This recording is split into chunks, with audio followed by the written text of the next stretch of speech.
السلام عليكم. عليكم السلام. على حسين. الله يحفظك يا ذاك اليوم عندي وليد بيحصل مشيت اخذته للمستشفى قال هذا لازم حجر. صح. اخذته للحجر. الحجر احنا 8 بغرفتين. 8 بغرفتين حجر. والله العظيم هسه تمشي ذاك الحجر. زين. 8 بغرفتين. زين الاطفال شلون؟ قالوا لنا لا خلي يطلعون جماعه وانتم طبوا مكانهم. المهم راوسناها نقول ب 12 بالليل طلعنا. انتم طلعتوا؟ اي احنا طلعنا خيسه مو مستشفى.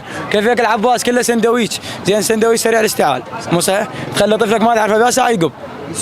اي هو اي هاي وحده خدمات صفر كرهباء هسه احنا كلها ماريتها بس والمولد المحافظ او القيم مقام بالمولد يقول يابا شغل ساعتين وخلي يزود الانبيريه خلي يزودها. كيف ياكل العباس بالسته ماكو الفروغ الطفال اشتعلت بالسته هذا بالخمسه ونص ماكو كهرباء سوت الغرفه البروده قلت من الخمسه ونص للسته يجورون. هسه بطلنا احنا مارد هي الحكومه فاسده كلها بلا عمامه ولا بكل واحد.